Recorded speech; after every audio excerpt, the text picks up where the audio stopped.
बाबा का आशीर्वाद SPM channel पर आपका स्वागत है। आज बहुत ही प्यारा और सुंदर सा एक विषय है, दीपक का जो प्रकाश है वो दो हिस्सों में क्यों बट रहा है। आप इस वीडियो को ध्यान से देखेंगे तो जैसे ही इनकी ज्योत ऊपर की तरफ आती है तो वो दो हिस्सों में डिवाइड होती हुई आपको नज़र आएगी। दो हिस्सों में वो बट रही है। आप बहुत ज़्यादा जिज्ञासु रहते हैं, हर तरह के प्रश्न पूछते हैं, तो हमें बहुत अच्छा लगता है और आप सभी के लिए एक नई वीडियो तैयार होती है। बाबा का आशीर्वाद एसपीएम चैनल इसी प्रयास में लगा रहता है ताकि हम आपसे और भी ज़्यादा जुड़ सकें।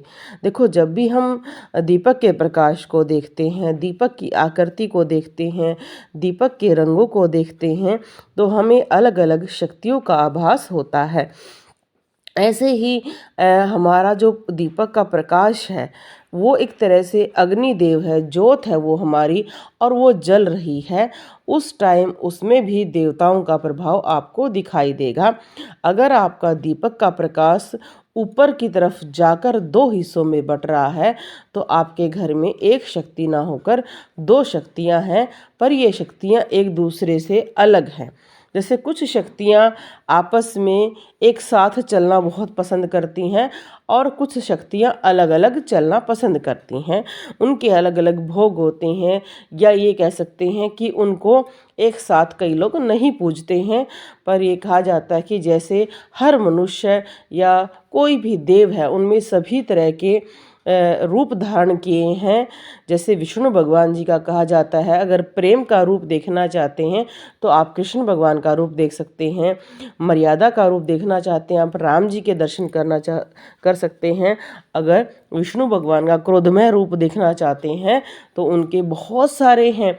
जो हनुमान जी के पंचमुख के जो रूप हैं वो सारे विष्णु भगवान के ही हैं, और एक तो नरसिंह इतना ज़्यादा पूजा जाता है। तो यहाँ पर जो इनके दो शक्तियाँ हैं वो एक दूसरे से विपरीत हैं। इस वजह से इनका प्रकाश ऊपर जाकर दो हिस्सों में बट गया है, या ये कह सकते हैं, इसको अगर हम ध्यान से समझेंगे तो कई स्थानों पर आप जानते हैं कि एक दीपक नहीं जलाते हैं।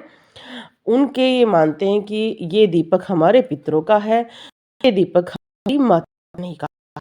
और कई लोग पाँच चार दीपक भी जलाते हैं, तो शायद इनके पूर्वज कम से कम दो दीपक जलाते हैं।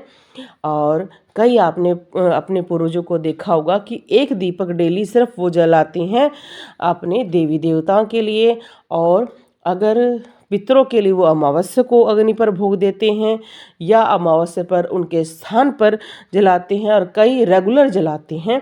तो शायद इनको पता नहीं होगा कि इनके परिवार में दीपक एक न जल दो जलते हैं। हो सके तो आप अपने किसी पूर्वज से पूछ सकते हैं। इसलिए तो कहा जाता है कि कुछ बातें हमें अपने पूर्वजों से पूछना चाहिए, या ये जानकारी शायद हमारे पूर्वजों को बतानी चाहिए, ताकि उनको पता हो कि हमारे घर में कितने दीपक जलते हैं, कितनी शक्तियाँ विराजमान हैं, किस शक्ति को क्या भोग दिया जाता है। और मैं सदैव कहती हूँ, आपको अपने पूजा का तरीका बिल्कुल सरल रखना चाहिए। जो आपके गाँव में पूजा का तरीका होता है उसी को अपनाना चाहिए। अगर आपके गाँव में गुड़ का भोग लगता है तो गुड़ का लगाएं, अगर पूड़े का लगता है तो पूड़े का लगाएं, पतासे का लगता है तो पतासे का लगाएं। अगर वो चीज़ें आपके पास ना हो तो ये विनती करके आप लगा सकते हैं कि ये चीज़ें मेरे पास नहीं है, इसकी जगह मैं ये भोग लगा रहा हूँ। तो उसको भी आप अपने बच्चों को ज़रूर बताएं कि हमारे को ये लगता है, पर हमारे पास ये सुविधा नहीं है। क्योंकि हम सोचते हैं कि हमारे मम्मी पापा तो हलवे का भोग नहीं लगाते थे, मिठाई का लगाते थे। पर सिंपल पूजा मैं उसी को मानती हूँ जो हमारे पूर्वज करते आ रहे हैं। वो बड़े ही सरलता से उन नियमों को पालन कर रहे थे, हमें उनका करना चाहिए। बोलो जय श्री राम।